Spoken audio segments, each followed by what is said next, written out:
silk. Not a hospital, he decided. These were not national health issue, not with an embroidered monogram on the pocket. He twisted his head to see the letters, but the embroidery was complex and the monogram upside down, and he could not make it out. He stood up and looked about the room, and knew immediately he was in a hotel. There were expensive-looking suitcases, and in no other place but a hotel room could you find special racks on which to put them. He walked 3 paces and stroked the fine-grained leather, which had hardly a scuff mark. The initials on the side of the suitcase were plain and unmonogrammed. H.F.M. His head throbbed with the beginning of a headache, the legacy of those extra couple of drinks, and his mouth was parched. He glanced around the room and noted the unrumpled companion bed, the jacket hanging tidily on the back of a chair, and the scatter of personal possessions on the dressing table. He was about to cross to the dressing table when the pressure in his bladder became intolerable, and he knew he had to find a bathroom. He turned and stumbled into the small hall off the bedroom.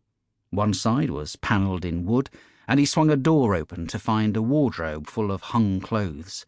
He turned again and found a door on the other side, which opened into darkness. He fumbled for a switch, found it, and light sprang up in a white-tiled bathroom. While he was relieving himself, his mind worried about the electric switch, wondering what was strange about it.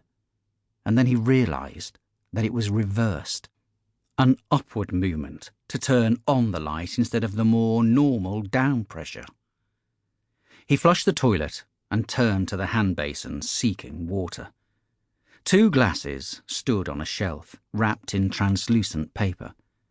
He took one down, ripped off the paper, and filling it with water from the green-top tap, he drank thirstily.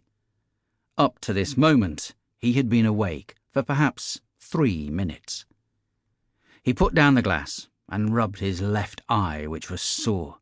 Then he looked into the mirror above the basin and, for the first time in his life, experienced sheer terror. 2.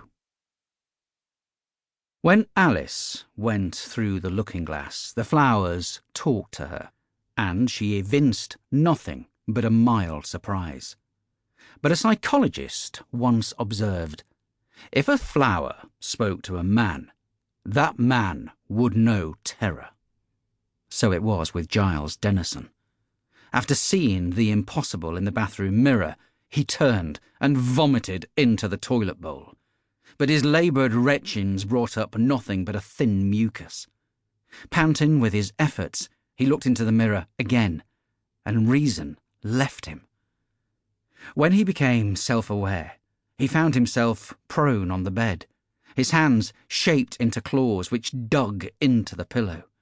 A single sentence was drumming through his mind with mechanical persistence. I am Giles Denison. I am Giles Denison.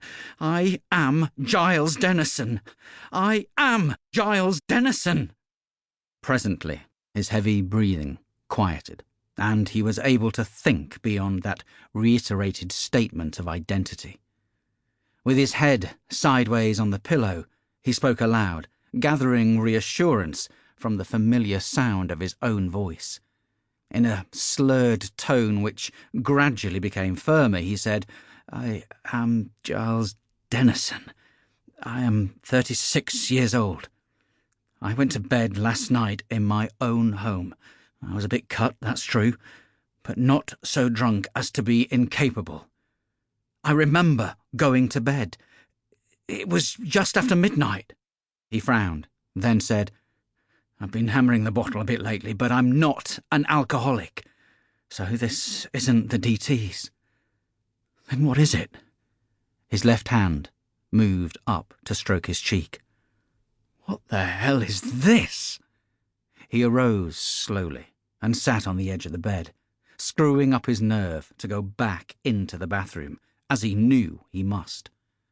When he stood up, he found his whole body trembling, and he waited.